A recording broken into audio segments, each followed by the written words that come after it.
আমরা পরিকল্পনা করতে পারবো যখন এটা সরকারের কাছে আসবে। হয়তো 1-2 বছর 25 বছরের আগে যখন 20 বছর যখন হবে তখন একটা পরিকল্পনা হবে যে এটাকে কীভাবে টেক ওভার করবে এবং এটার ডেভেলপমেন্টটা কী হবে। এখন ব্যাপার হলো যে আপনারা জানেন মহাদেশের আমাদের যে চারিদিকে যে রিলেশন, উপমহাদেশের যে রিলেশন, চীনের সাথে যে রিলেশন, এটা এক এক দেশে এক এক রকম। যে কারণে আমরা যদি পরিকল্পনা করি আমরা এখান থেকে একটা রাস্তা বের করে চীন পর্যন্ত যাবো, সেটা হয়তো হবে না। যেতে হলে হয়তো আমাদেরকে নেপালে যেতে হবে না, ভুটানে যেতে হবে, সেখান থেকে যেতে হবে। তবে নেপাল এবং ভুটান ডেফিনেটলি যদি পোর্ট ব্যবহার করতে চায়, যেমন আমি বলেছি যে এটার সাথে আমরা মংলা পোর্টকে যুক্ত করতে পারি।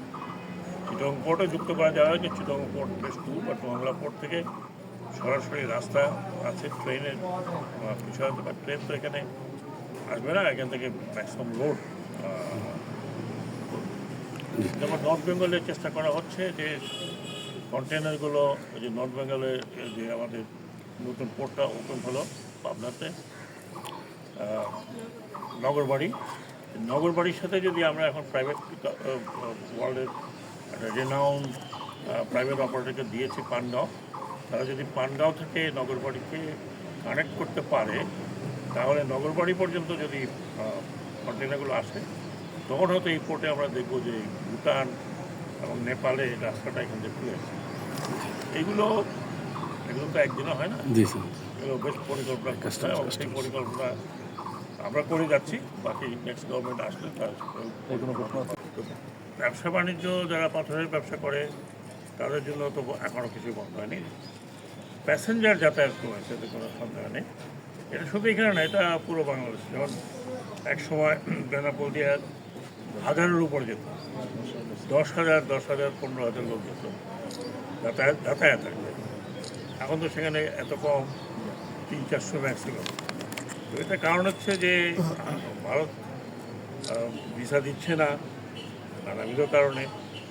সেই হিসাবে আমাদের এখান থেকেও ভিসা বেশি দেওয়া হচ্ছে না, একই কারণে, নানাবিধ কারণে। এগুলো আশা করি ঠিকঠাক হয়ে যাবে।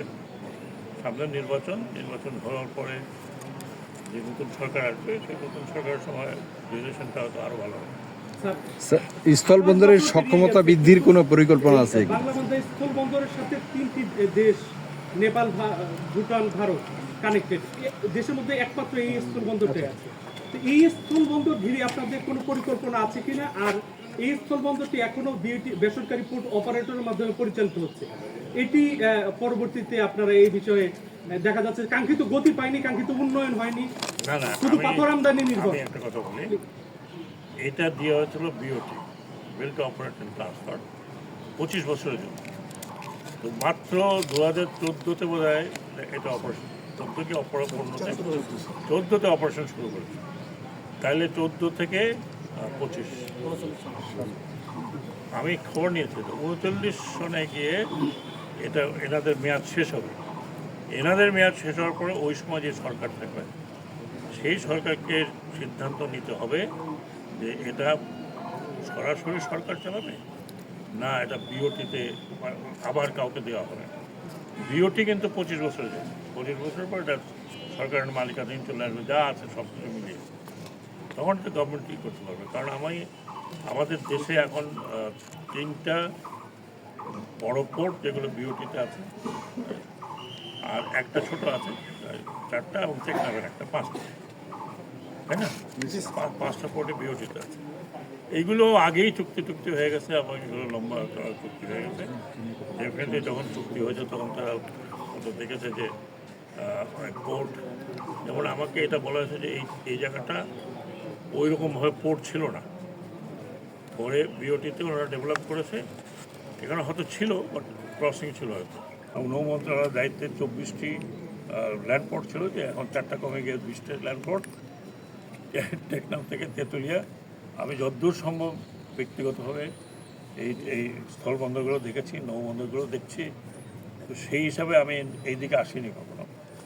এখানে আসবো করে এই আজকে আসি কালকে আসি করে অন্য কাজের মধ্যে ঢুকে যাই। সেই জন্য এটাও যেমন দেখতে আসলাম। আরেকটি বিষয় যেটা আমি পরে কথা বলবো, যেটা এখানে আসছি বিশেষ করে যে আমরা জানি যে আগামীতে একটা গণভোট হচ্ছে এবং সেই গণভোটে বাংলাদেশের পরিবর্তন করতে হলে গণভোটে যাতে অতীতের মতো না হয়, সরকারও অতীতের মতো যেমন না চলে, আর অতীতের মতো যে সমস্ত আমরা দেখেছি কর্মকাণ্ড সেগুলো থেকে যদি পরিত্রাণ পেতে হয় তাহলে জনগণকে হাঁ ভোটে সিল দিতে হবে এবং এটা মাস্ট। যদি আমরা এটা সিল না দিই তাহলে আমরা আমাদের সামনে যে এতগুলো রক্তের বিনিময়ে যে অপরচুনিটি আসছে সেই অপরচুনিটি আমরা লুজ করব এবং ওই আগের তিমিরেই আমরা ফিরে যাব। এটা মনে করার কোনো ইয়ে নাই যে আমরা যদি এই ধরনের সংস্কারগুলো না করি তাহলে এটা অটোমেটিক্যালি হবে।